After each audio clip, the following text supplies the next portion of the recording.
صلى الله تعالى عليه وعلى آله وأصحابه أجمعين.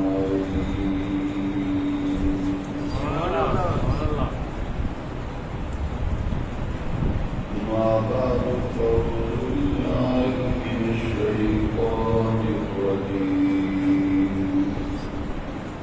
بسم الله الرحمن الرحيم.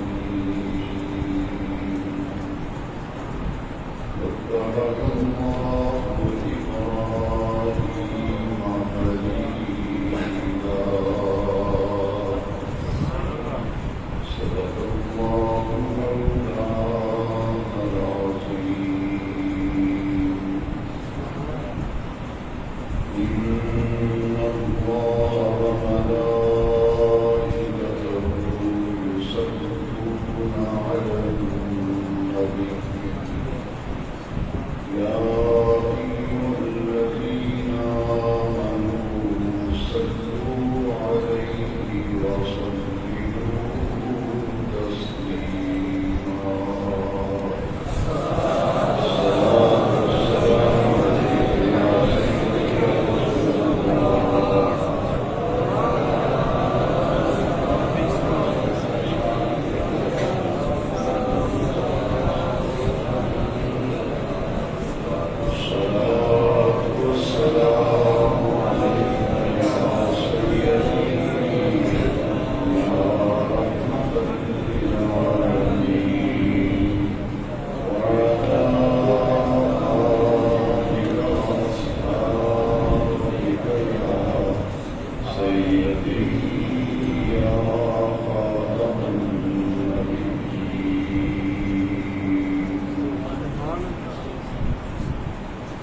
اللہ رب العزت کے فضل و کرم اور اس کی توفیق سے ماہ شوال المکرم کے آخری جمعہ مبارکہ میں ہمیں حاضری کا شرف حاصل ہو رہا ہے. شوال، ذیقعدہ اور ذوالحج، یہ 3 مہینے حج کے مہینے کہلاتے ہیں. قرآن مجید میں فرمایا گیا الحج اشہر معلومات، کہ حج کے مہینے معلوم ہیں، پہچانے ہوئے ہیں، معروف ہیں. ان 3 مہینوں کا تعلق اسلام کے 5ویں رکن حج بیت اللہ کے ساتھ ہے، اور حج ہی کے موقع پر قربانی کا عمل ہے. وہ لوگ جو حج بیت اللہ پہ حاضر نہیں ہوتے، وہ جہاں جہاں بھی موجود ہوں وہ قربانی کا عمل کرتے ہیں. حج ہو، قربانی ہو، جبکہ قربانی مناسک حج میں بھی شامل ہے. وہ قربانی جو حجاج کرام منام کے میدان میں کرتے ہیں، اس قربانی کو ہدیٌ کہتے ہیں. اور وہ قربانی جو لوگ اپنے اپنے مقامات پر کرتے ہیں، اس قربانی کو اضحیہ کہتے ہیں. قربانی حج کے مناسک میں بھی شامل ہے، اور یہ دونوں عبادتیں یادگار ہیں حضرت سیدنا ابراہیم خلیل اللہ علیہ السلام کی. حج کے مناسک کا تعلق اور قربانی کے جملہ امور کا تعلق اللہ تبارک و تعالیٰ کے اولو العزم پیغمبر حضرت سیدنا ابراہیم خلیل اللہ علیہ السلام کے ساتھ ہے. انبیاء کرام میں سے حضرت ابراہیم خلیل اللہ علیہ السلام کو اللہ تبارک و تعالی نے کئی جہتوں اور کئی سمتوں سے انتہائی ممتاز مقام اور منفرد حیثیت عطا فرمائی ہے۔ آپ کی ذات گرامی کے حوالے سے قرآن مجید کے مطالعے کے بعد تین باتیں سامنے آتی ہیں۔ یہ تین نمایاں امتیازات ہیں، یہ تین نمایاں انفرادی درجے ہیں جو خاص ہیں حضرت ابراہیم علیہ السلام کے ساتھ۔ سب سے بڑا اور اونچا درجہ کہ آپ کو اللہ تبارک و تعالی نے اپنا خلیل بنایا اور انہیں خلیل اللہ ہونے کی عزت سے نوازا۔ قرآن مجید میں بھی فرمایا واتخذ اللہ ابراہیم خلیلا، کہ اللہ رب العزت نے انبیاء کرام میں سے حضرت ابراہیم علیہ السلام کو چن کر اپنا خلیل بنایا۔ اور خلیل عربی میں دوست کو کہتے ہیں۔ دوسرا درجہ یہ عطا کیا انی جاعلک للناس اماما، ایک تو آپ اللہ کے خلیل ہیں، دوسرا آپ کو جو فوقیت دی گئی امام الناس،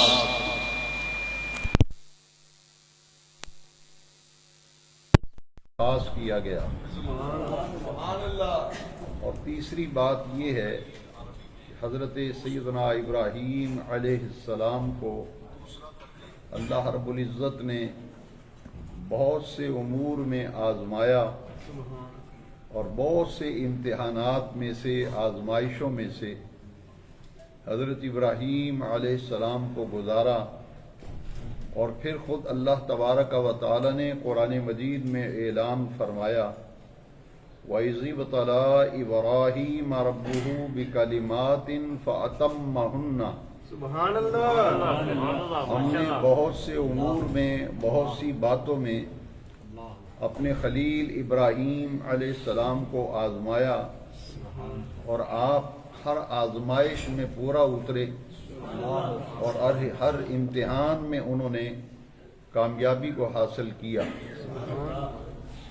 سیدنا ابراہیم خلیل اللہ علیہ السلام نے ہی اللہ کا گھر تعمیر کیا، اور اس تعمیر بیت اللہ کا ذکر بھی رب ذوالجلال نے قرآن مجید میں فرمایا وَإِذْ يَرْفَعُ إِبْرَاهِيمُ الْقَوَاعِدَ مِنَ الْبَيْتِ وَإِسْمَاعِيلُ۔ دونوں باپ بیٹا پیغمبر ہیں، اللہ کے نبی ہیں، اولو العظم پیغمبر ہیں، انہوں نے مل کر اللہ تعالیٰ کے گھر کی تعمیر کی، اور بیت اللہ کی تعمیر یہ بھی حضرت ابراہیم خلیل اللہ علیہ السلام کے حصے میں آئی۔ اگرچہ اس کی تعمیر تو حضرت آدم علی نبینا علیہ السلام نے فرمائی، اور حضرت نوح علیہ السلام کا جب طوفان آیا تو بیت اللہ کی عمارت منہدم ہو گئی، تو اس کی تعمیر کرنے کا حکم پھر اللہ تبارک و تعالی نے حضرت ابراہیم علیہ السلام کو عطا فرمایا۔ تو تمام قربانی کے ارکان، اعمال اور افعال، اسی طرح مناسک حج، یہ تین شخصیتوں کے گرد گھومتے ہیں۔ ایک حضرت سیدنا ابراہیم علیہ السلام، ایک حضرت سیدنا اسماعیل علیہ السلام، اور تیسری حضرت سیدتنا حاجرہ رضی اللہ تعالیٰ عنہا۔ یہ تمام امور ان تین ہستیوں سے متعلق ہیں، اعمال و افعال حج اور اعمال و افعال قربانی، ان کا تعلق تین شخصیات کے ساتھ ہے۔ اس لیے آج ہم اللہ تبارک و تعالیٰ کی توفیق اور اس کے فضل و کرم سے حج و قربانی کے عنوان پر موضوع پر اور ان تین شخصیات کے حوالے سے اور تعمیر بیت اللہ کے حوالے سے سلسلہ گفتگو کا آغاز کر رہے ہیں، اور انشاءاللہ العزیز ذی الحج تک یہ بیان چلتا رہے گا، اور اس دوران وہ سارے امور زیر بحث آئیں گے جن کا تعلق حج کے ساتھ ہے، قربانی کے ساتھ ہے اور تعمیر بیت اللہ کے ساتھ ہے۔ ایک بنیادی بات ذہن میں رکھیں کہ تمام انبیاء کرام میں سے، پیغمبروں میں سے حضرت ابراہیم علیہ السلام کو وہ بلند مرتبہ حاصل ہے کہ آپ جد الانبیاء ہیں، ابو الانبیاء ہیں، جد الانبیاء ہیں، نبیوں کے باپ ہیں، نبیوں کے دادا ہیں، اور آپ کی نسل میں سینکڑوں انبیاء کرام تشریف لائے، سینکڑوں انبیاء کرام حضرت ابراہیم علیہ السلام کی نسل میں ہیں، اور حضرت عیسیٰ علیہ السلام کی پیدائش عیسیٰ علیہ السلام کی ولادت سے 2000 سال پہلے حضرت ابراہیم علیہ السلام کی ولادت ہوئی، اور آپ کی پیدائش اور آپ کی ولادت آج جسے عراق کہا جاتا ہے، اس کا پرانا نام جو ہے وہ بابل ہے، آج اسے عراق کہا جاتا ہے۔ تو ملک عراق میں ایک بستی تھی جس کا نام ار تھا، اس میں حضرت ابراہیم علیہ السلام کی ولادت ہوتی ہے، پیدائش ہوتی ہے، اور اس زمانے میں عراق کی بادشاہی اور سلطنت جو ہے وہ نمرود کے سپرد تھی، اور بعض روایات میں یہ آتا ہے کہ جو مصر کا بادشاہ ہوتا تھا اسے فرعون کہتے تھے، اور جو عراق کا بادشاہ ہوتا اسے نمرود کہتے تھے۔ بعض لوگوں کا یہ خیال ہے کہ نمرود بھی ایک شخص کا نام ہے، فرعون بھی ایک شخص کا نام ہے، جبکہ کچھ محققین کا یہ قول ہے کہ فرعون ایک منصب تھا، مصر کے بادشاہ کو فرعون کہتے تھے اور عراق کے بادشاہ کو نمرود کہتے تھے۔ بہرحال دونوں صورتوں میں سے جو بھی صورت ہو، تو عراق کا جو بادشاہ تھا نمرود، اس کی بادشاہی کا دور تھا۔ پوری دنیا کی حکومت 4 شخصیتوں کو دی گئی، 4 لوگ ایسے ہوئے ہیں جن کی بادشاہی پوری دنیا پہ تھی۔ ایک ان میں سے 2 مومن تھے اور 2 کافر تھے، حضرت سکندر ذوالقرنین اور حضرت سلیمان علیہ السلام۔ ان کی بادشاہی اور ان کی حکومت پوری دنیا پہ تھی۔ یہ اہل ایمان میں سے تھے، یہ مومن تھے، اور 2 بادشاہیاں ایسی تھیں جو پوری دنیا کے بادشاہ تھے لیکن وہ کافر تھے، ایک بخت نصر اور دوسرا نمرود۔ ان کی بادشاہی بھی پوری دنیا پہ تھی۔ نمرود جب عراق کے تخت پہ بیٹھا تو اس نے اپنی عبادت شروع کروا دی، لوگ اس کی پوجا کرتے تھے، اس کے سامنے سجدہ ریز ہوتے تھے، اس کو معبود، اس کو الہ سمجھ کر سجدے کرتے تھے۔ اس ماحول کے اندر اللہ تبارک و تعالی نے توحید کا علم بلند کرنے کے لیے اور باطل کی سرکوبی کے لیے حضرت ابراہیم علیہ السلام کا انتخاب کیا، اور آپ کو اللہ تبارک و تعالی نے اسی سرزمین پہ بھیجا جس پر پوری دنیا پر حکومت کرنے والے نمرود کا تخت تھا۔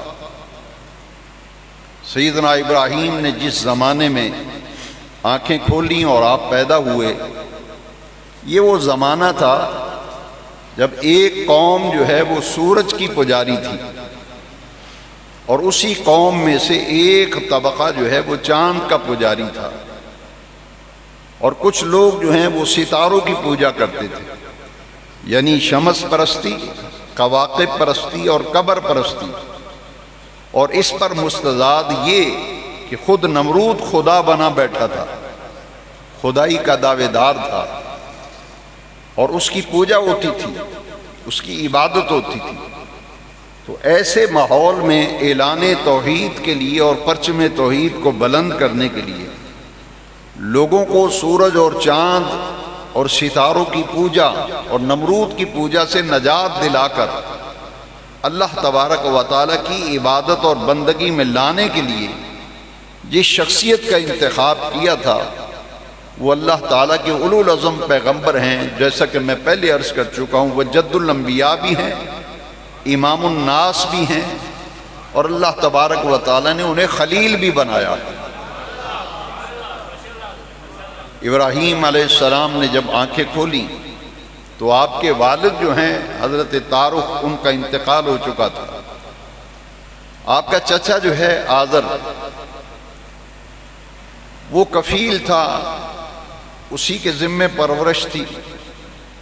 سیدنا ابراہیم علیہ السلام جب آنکھیں کھولتے ہیں تو آپ کی قوم کے لوگوں نے رات کے وقت جب ستارے نمودار ہوئے تو قوم نے حضرت ابراہیم علیہ السلام سے کہا کہ یہ ہمارا خدا ہے۔ چمکتا ہوا ستارہ دکھا کر قوم نے کہا کہ ہم اس کی پوجا کرتے ہیں، یہ ہمارا معبود ہے۔ حضرت سیدنا ابراہیم علیہ السلام نے دیکھا کہ جب ستارہ جو ہے وہ ڈوب گیا اور ستارے ڈوب گئے تو آپ نے فرمایا یہ تو ڈوبنے والے ہیں اور میں تو ڈوبنے والوں کو پسند نہیں کرتا، یعنی اس کو کوئی چلانے والا ہے، لہذا یہ تو مخلوق ہے، تو مخلوق عبادت کے لائق نہیں، خالق عبادت کے لائق ہے۔ جو چاند کے پجاری تھے رات کے وقت انہوں نے کہا کہ اے ابراہیم یہ ہمارا رب ہے، یہ ہمارا معبود ہے۔ آپ نے قال ھذا ربی، فرمایا اچھا اسے میرا رب بتاتے ہو۔ جب چاند کی روشنی ماند پڑنی شروع ہوئی اور اس کی روشنی غائب ہو گئی تو آپ نے فرمایا یہ تو مخلوق ہے، اس کو کوئی چلانے والا بنانے والا ہے، لہذا میں تو مخلوق کی عبادت نہیں کرتا، میں تو ان کے خالق جو ہے اس کی عبادت کرتا ہوں۔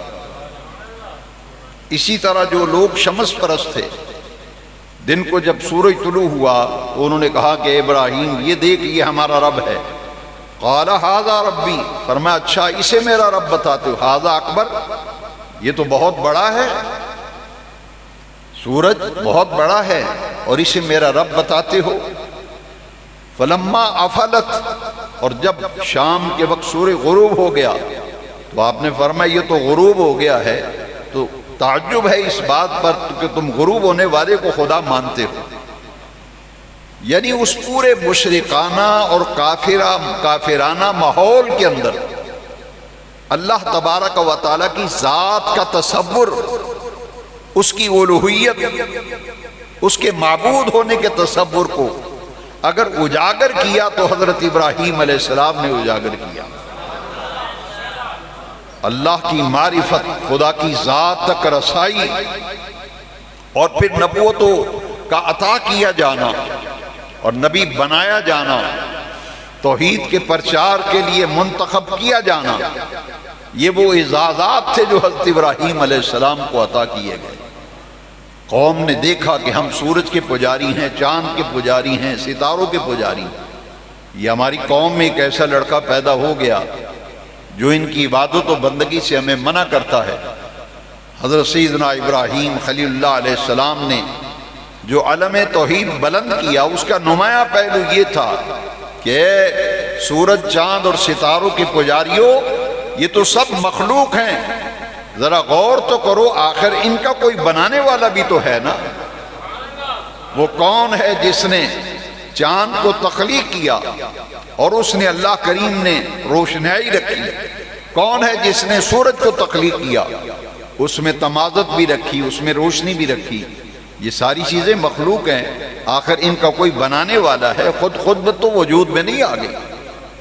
یہ پہلی تبلیغ کا وہ نمایاں پہلو تھا جس سے قوم سوچنے پہ مجبور ہوئی کہ ابراہیم جو باتیں کرتا ہے، باتیں تو ٹھیک کہتا ہے، پھر اتفاق یہ ہوا کہ حضرت ابراہیم علیہ السلام کے والد تو انتقال کر چکے تھے، یہ چچا تھا آذر۔ اذ قال لأبیہ آذر، کہ جب حضرت ابراہیم علیہ السلام نے اپنے باپ آذر سے کہا، یہ باپ کا لفظ جو ہے، اب کا لفظ، یہ قرآن میں بھی موجود ہے اور حدیث میں بھی، یہ چچا کے لیے بھی استعمال ہوتا ہے، جیسا کہ بہت سے علاقوں میں اور ممالک کے اندر یہ معمولات میں سے ہے کہ چچا کو بھی باپ کہتے ہیں۔ جیسے کہ حضرت یعقوب علیہ السلام جو ہیں وہ تو بیٹے ہیں حضرت اسحاق کے، حضرت اسحاق بیٹے ہیں حضرت ابراہیم علیہ السلام کے، یعقوب بن اسحاق بن ابراہیم، حضرت ابراہیم علیہ السلام کے پوتے ہیں حضرت یعقوب علیہ السلام جو حضرت یوسف علیہ السلام کے والد ہیں، یہ تو بیٹے ہیں حضرت اسحاق کے۔ لیکن حضرت یعقوب کے آبا میں قرآن مجید میں حضرت اسماعیل کا بھی ذکر آیا، حالانکہ وہ چچا ہیں۔ اسماعیل علیہ السلام حضرت یعقوب کے چچا ہیں، باپ ہیں اسحاق۔ لیکن آئیے قرآن مجید کی آیت بتاتی ہے کہ اللہ تبارک و تعالیٰ نے حضرت یعقوب علیہ السلام کے آبا، باپ کا جب ذکر کیا تو وہاں اسماعیل علیہ السلام کا بھی ذکر کیا۔ نعبد الہک و الہ آبائک ابراہیم و اسماعیل و اسحاق، یہ قرآن کی آیت میں لفظ اب جو ہے یہ چچا کے لیے بھی استعمال ہوا ہے۔ اور ایک حوالہ حدیث شریف سے عرض کر دیتا ہوں کہ حدیث شریف میں موجود ہے، نبی کریم علیہ السلام نے فرمایا ردو الیہ ابی۔ غزوہ بدر میں جب حضرت عباس رضی اللہ عنہ جو حضور کے سگے چچا تھے قیدیوں میں تھے، ابھی اسلام نہیں لائے تھے، تو حضور نے اس وقت انہیں کیا فرمایا کہ یہ میرے باپ کا معاملہ میرے سپرد کر دو۔ تو یہاں حضرت عباس حضور حالانکہ چچا ہیں لیکن حضور نے انہیں ابھی کا لفظ کہا، میرا باپ۔ حضرت عباس حضور کے چچا تھے مگر حضور نے انہیں باپ کہہ کے بلایا۔ اسی طرح قرآن مجید میں اذ قال لأبیہ آذر، کہ جب حضرت ابراہیم علیہ السلام نے اپنے باپ آذر سے کہا، یہ حقیقی باپ نہ تھا، یہ چچا تھا، لیکن بعض علاقوں میں یہ دستور و معمول ہے کہ چچا کو بھی باپ کہتے ہیں۔ بہرحال آذر جب بوڑھا ہوا اور اسماعیل علیہ السلام عالم شباب میں قدم رکھتے ہیں تو بوڑھا باپ کہتا ہے آذر، جو بت پرست بھی تھا، بتوں کی پوجا بھی کرتا تھا اور بت بناتا بھی تھا، مارکیٹ میں اس کے ہاتھوں کے بنے ہوئے بت جو ہیں ان کی بڑی پذیرائی تھی۔ تو ایک دن گھر میں بیٹھے ہوئے آذر نے حضرت ابراہیم علیہ السلام سے کہا کہ بیٹا تم ایسا کرو کہ میں بوڑھا ہو گیا ہوں، زیادہ بھاگ دوڑ نہیں کر سکتا، تو میرا ہاتھ بٹاؤ، تم یہ خدا لے جایا کرو، انہیں مارکیٹ میں جا کے بیچا کرو۔ تو پہلے دن جب حضرت ابراہیم علیہ السلام کو بھیجا تو دو چھوٹے چھوٹے بت دیے حضرت ابراہیم علیہ السلام کہ جاؤ انہیں بازار میں بیچ کے آؤ۔ حضرت ابراہیم علیہ السلام ان دونوں خداؤں کو جب لے کے گھر سے نکلے تو دونوں کے گلے میں آپ نے رسی ڈال دی اور رسی ڈال کر ان کو گلی میں گھسیٹتے جاتے تھے، فرماتے تھے من یشتری من لا ینفع ولا یضر، کون ہے تم میں سے جو ان بتوں کو خریدے جو نہ دیکھتے ہیں نہ سنتے ہیں، کون ہے جو انہیں خریدے؟ یہ آواز لگاتے جاتے تھے، راستے میں جو نالی آتی تھی اس میں ڈبکیاں بھی دیتے تھے اور گلی میں گھسیٹتے تھے، تذلیل کرتے تھے ان بتوں کی، تاکہ انہیں معلوم ہو کہ جن کی تم پوجا کرتے ہو ان کی اوقات یہ ہے کہ یہ خود تمہارے ہاتھوں کے بنائے ہوئے ہیں۔ اگر بت بناتے وقت کسی کی ناک چھوٹی ہو گئی تو اس کی ناک کاٹ کر پھر بڑی کی، بازو چھوٹا بن گیا تو کاٹ کر اسے چھوٹا بڑا کرتے رہے، خود بناتے رہے اور خود پوجا کرتے رہے۔ ان کے ذہن و ضمیر پر دستک دینے کے لیے تذلیل فرمائی آپ نے ان بتوں کی۔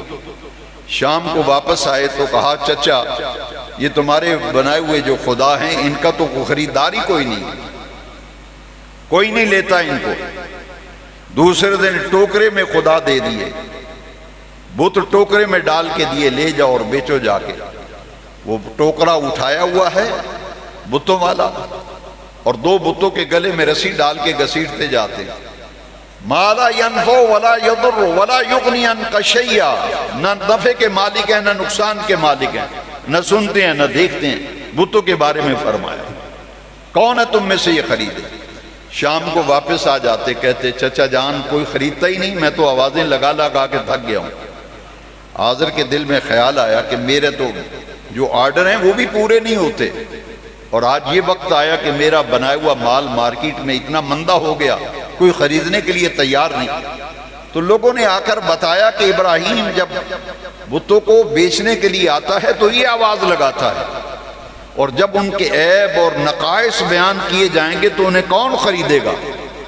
اس لیے تمہاری منڈی کے اندر تمہارے بنے ہوئے مال کی وقت ختم ہو گئی. اب ابراہیم علیہ السلام کے ساتھ چچا جو ہے وہ بحث کرنے لگا. تو حضرت ابراہیم علیہ السلام نے گھر کے اندر جو پہلی آزمائش آئی ہے، وَإِذِ ابْتَلَىٰ إِبْرَاهِيمَ رَبُّهُ بِكَلِمَاتٍ، ہم نے بہت سی باتوں میں آزمایا. پہلی آزمائش یہ تھی کہ گھر کے اندر جنگ شروع ہو گئی. چچا کہتا ہے کہ تم تذلیل کرتے ہو، میں ان کی پوجا کرتا ہوں، پوری قوم ان کی پجاری ہے.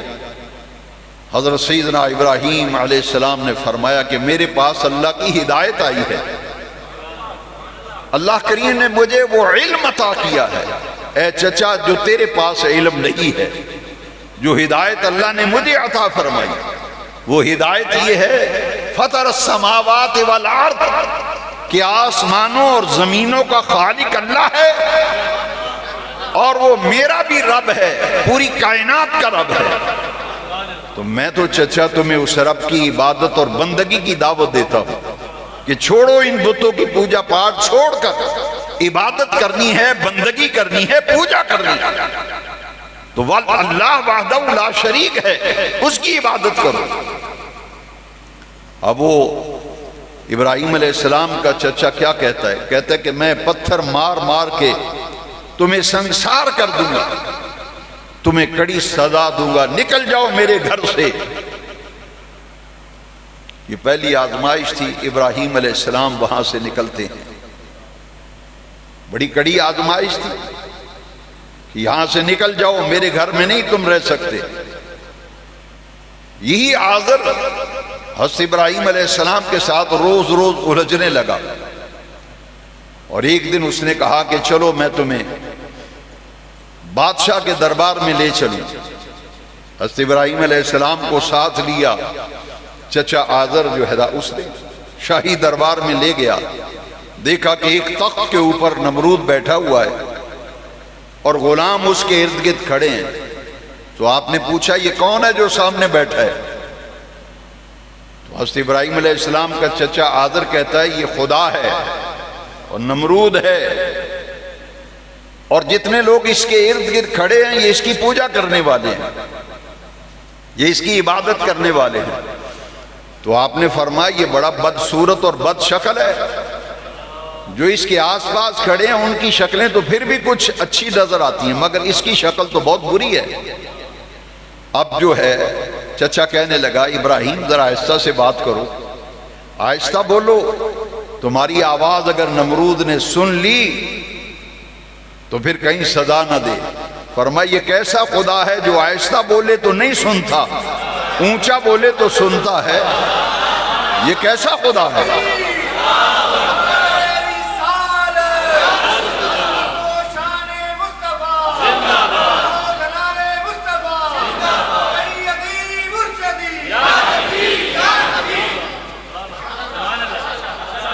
فرمایا یہ کیسا خدا ہے جو آہستہ بولنے تو نہیں سنتا، اونچا بولنے تو سنتا ہے.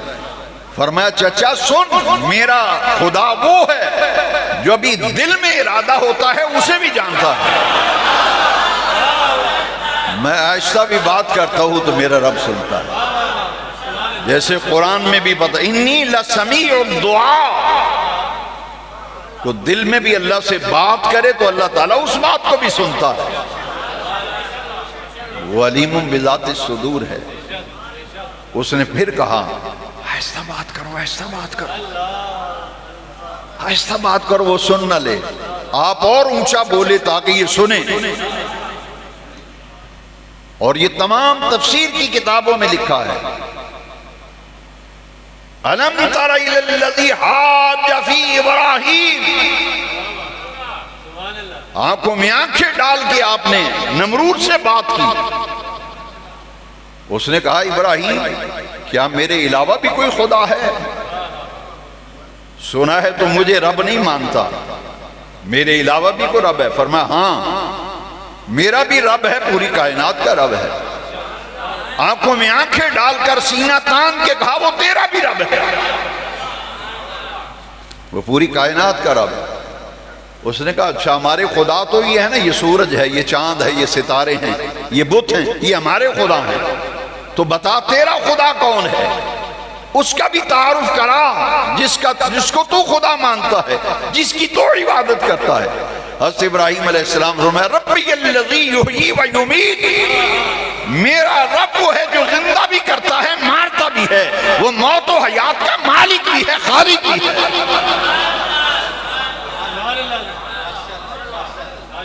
یحیی بھی ہے، یمیت بھی ہے، زندگی اور موت اس کے قبضہ اختیار میں۔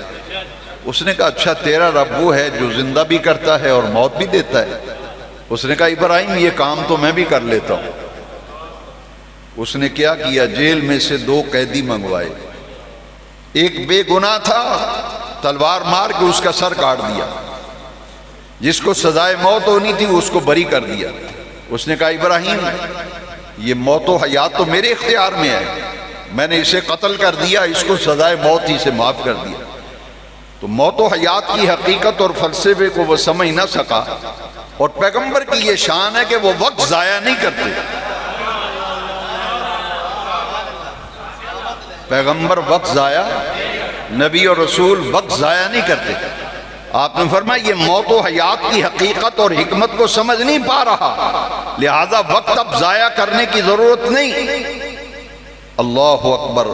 پھر آپ نے ایسی زوردار دلیل پیش کی، یہ نہیں معاذ اللہ کہ اس بات کا جواب نہیں آیا اس لیے دوسری دلیل دی، نہیں، یہ پیغمبرانہ شان تھی کہ وقت ضائع کرنے کی ضرورت نہیں۔ فرمایا ان اللہ یعطی بالشمس من المشرق، ایک دلیل جب مد مقابل کے سمجھ میں نہ آئے تو فن مناظرہ کا یہ اصول ہے کہ ایک دلیل کی حقیقت تک جب نہ پہنچ جائے تو پھر دوسری دلیل لائی جائے۔ اللہ کا قرآن بتاتا ہے کہ حضرت ابراہیم علیہ السلام بڑی زوردار دلیل لے کے آئے۔ فرمایا ان اللہ یاتی بالشمس من المشرق فاتی بہا من المغرب، میرا اللہ وہ ہے جو سورج کو مشرق سے نکالتا ہے۔ اگر تجھے خدائی کا دعویٰ ہے تو سورج کو ذرا مغرب سے نکال کے دکھا۔ ان اللہ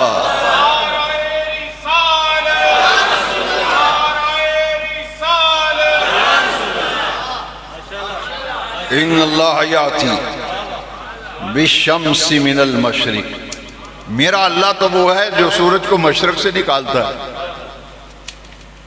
فاتی بہا من المغرب، اگر تجھے خدائی کا دعویٰ ہے فاتی بہا من المغرب تو لانا ذرا سورج کو مغرب سے نکال کے دکھا، سورج کو مغرب سے نکال کے دکھا، طلوع کر کے دکھا۔ اب سنیے اللہ کا قرآن کیا کہتا ہے۔ قرآن بتاتا ہے فَبُهِتَ الَّذِي كَفَرَ، کافر مبہوت ہو گیا، مت ماری گئی، طوطے اڑ گئے، پاؤں تلے سے زمین نکل گئی، چکرا گیا حضرت ابراہیم علیہ السلام کی دلیل سن کر۔ فرمایا اگر تو خدا ہے تو لا پھر سورج کو ذرا مغرب سے نکال کے دکھا۔ فَبُهِتَ الَّذِي کفر، کافر کی مت ماری گئی، مبہوت ہو گیا۔ اللہ اکبر، اللہ اکبر۔ حضرت سیدنا ابراہیم خلیل اللہ علیہ السلام، پہلی آزمائش، باپ نے کہا کہ نکل جاؤ ابھی گھر سے۔ آپ نے فرمایا میں تو آپ کی خیر خواہی چاہتا ہوں۔ چچا سے کہا میں تو کہتا ہوں تم ہدایت کے راستے پہ آ جاؤ، بتوں کی پوجا چھوڑ دو، تمہاری سمجھ میں بات نہیں آئی۔ اگر گھر سے مجھے نکالتے ہو تو سنو، انی وجہت وجہی للذی فطر السماوات والارض حنیفا وما انا من المشرکین. آؤ پھر میں نکلتا ہوں گھر سے، ہجرت کرتا ہوں اور رخ ادھر موڑ لیتا ہوں اس اللہ کی طرف جس نے زمین و آسمان کو تخلیق کیا. میں یکسوئی کے ساتھ، حنیفہ یکسوئی کے ساتھ میں اپنے اس اللہ کی طرف ہی اب رجوع کروں گا. میں اس کی طرف جاتا ہوں جو پوری کائنات کا خالق بھی ہے، مالک بھی. سیدنا ابراہیم علیہ السلام یہ بھی آزمائش، گھر سے نکالے گئے.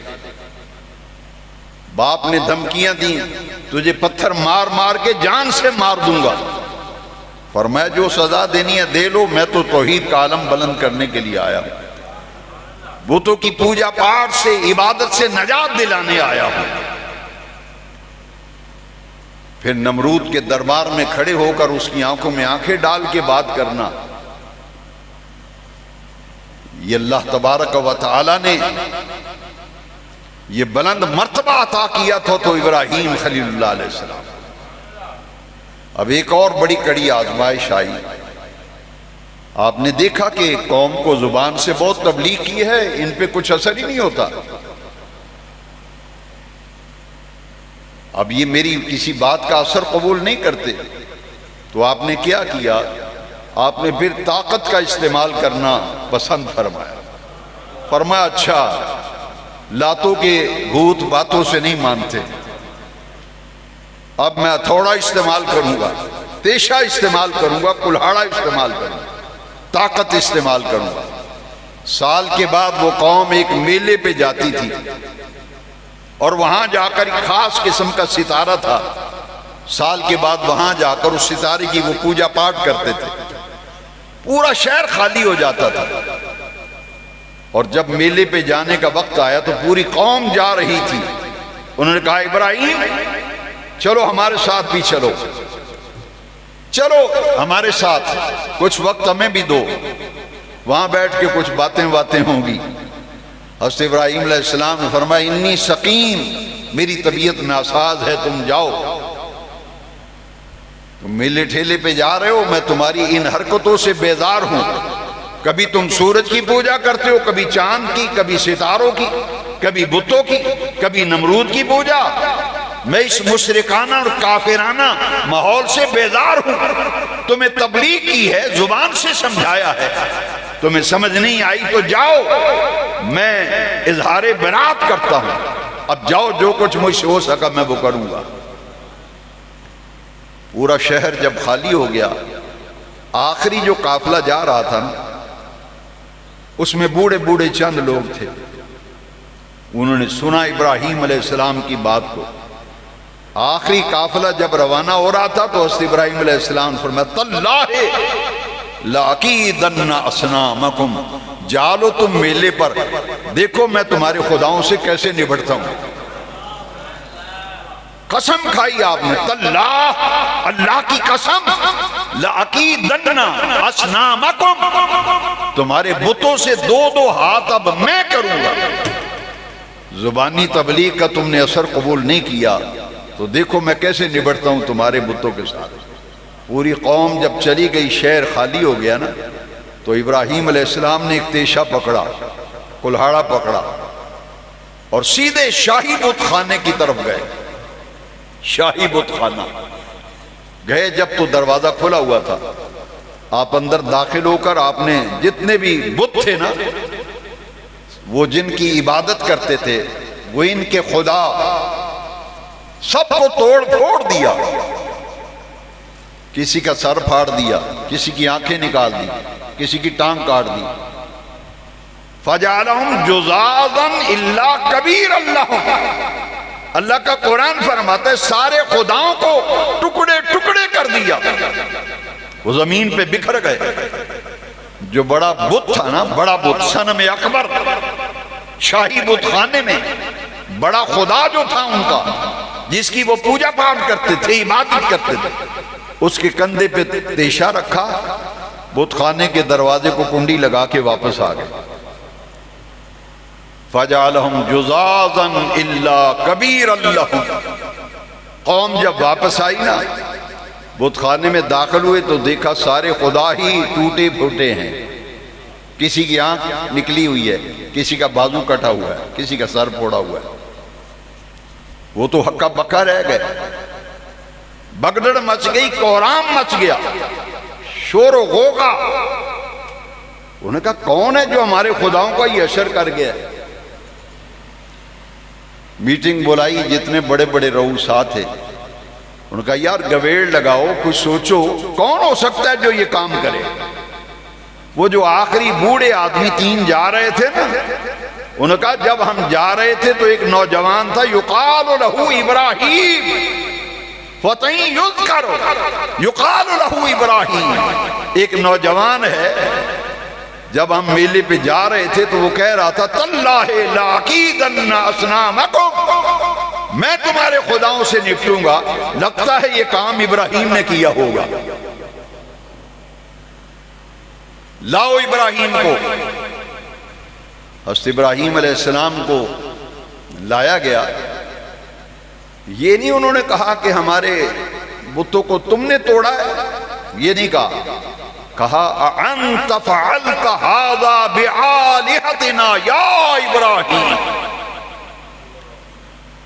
اے ابراہیم، اَأَنْتَ، یہ جملہ استفہامیہ ہے، حمزہ استفہام کا ہے، اَأَنْتَ فَعَلْتَ هَذَا بِآلِهَتِنَا یا ابراہیم، اے ابراہیم، یہ ہمارے خداؤں کے ساتھ تو نے سلوک کیا ہے؟ فرمایا بل فعلہ کبیرہم، فرمایا ان کا جو بڑا خدا ہے نا، اس نے ناراض ہو کر یہ کام کر دیا ہوگا، کلہاڑا اس کے کندھے پہ پڑا ہے، ہو سکتا ہے اس نے ناراض ہو کر چھوٹوں کو توڑ پھوڑ دیا ہو۔ پھر انہوں نے کہا یا ابراہیم، ان کا ابراہیم ہم بڑے خدا سے کیسے پوچھیں کہ تو نے ناراض ہو کہ تو نے تو نہیں یہ کام کیا، یہ تو بھی جانتا ہے، ما لا ینطقون، یہ تو بولتے ہی نہیں، ان میں بولنے کی سخت و طاقت ہی نہیں، یہ تو بھی جانتا ہے۔ حضرت ابراہیم علیہ السلام سے پھر پوچھتے انت فعلت ھذا بآلہتنا یا ابراہیم، تو ذرا پوچھو نا اپنے خداؤں سے کہ تمہارا حشر کس نے کیا ہے۔ گردنیں جھک گئیں، گردنیں جھک گئیں، سب نے یکزما ہو کے کہا ابراہیم یہ تو بھی جانتا ہے، یہ بولتے نہیں ہیں، یہ سنتے نہیں ہیں، یہ دیکھتے نہیں ہیں۔ فرمایا اُفِّل لَكُمْ، قرآن کے لفظ ہیں، فرمایا اُفِّل لَكُمْ، تُف ہے تمہاری عقل پر، اپنی خدا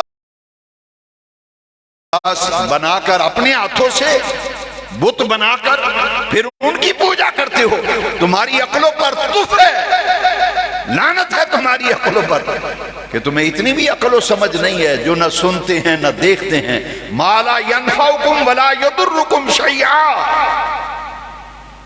جو نہ نفع کے مالک ہیں نہ نقصان کے مالک ہیں، نہ دیکھتے ہیں نہ سنتے ہیں، تم ان کی عبادت کرتے ہو۔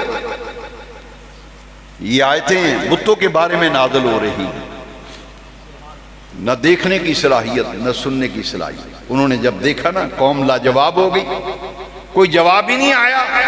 ثم نکسوا علی رؤوسہم، گردنیں جھک گئیں، ڈوب مرنے کا مقام تھا۔ تو آپ نے فرمایا حیرت ہے، یہ تمہارے خدا ہیں، یہ تمہارے خدا ہیں جن کا میں نے یہ حشر کیا ہے، اور تم ان سے پوچھ بھی نہیں سکتے۔ اب یہ ایسا ایک زناٹے دار تماچا تھا ان کے عقائد پر، ان کے نظریات پر، جس نے ہلا کر کے رکھ دیا پوری قوم کو، پوری قوم ہل گئی کہ ابراہیم بات تو ٹھیک کرتا ہے نا۔ اب کوئی علاج نہ تھا، جب لاجواب ہو گئے نا، ہتھ کڑیاں لگائیں ابراہیم علیہ السلام کو، پاؤں میں بیڑیاں ڈالی، بادشاہی تھی نمرود کی، اقتدار تھا نمرود کا، حکومت تھی نمرود کی، ہتھ کڑیاں لگی ہیں اللہ کے پیغمبر خلیل اللہ، پاؤں میں بیڑیاں ڈالی ہوئی ہیں، اور کہا کہ چلو ان کو جیل میں ڈال دو۔ جب کوئی بات نہ بن پڑی، جواب نہ آیا، یہ وہ آزمائش تھی۔ گھر سے نکالے گئے، نمرود سے مناظرہ ہوا، پھر بتوں کو پاش پاش کیا. یہ ساری امتحانات تھے، آزمائشیں تھی. اس سے بھی کڑی ایک آزمائش آنے والی تھی.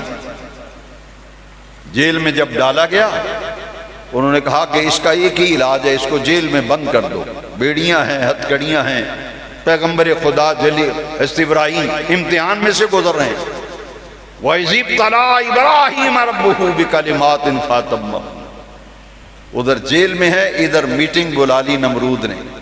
بتاؤ اس کا کیا حشر کرنا چاہیے، کیا سزا دینا چاہیے. جیل میں تو ہم نے بند کر دیا، سزا کیا دیں؟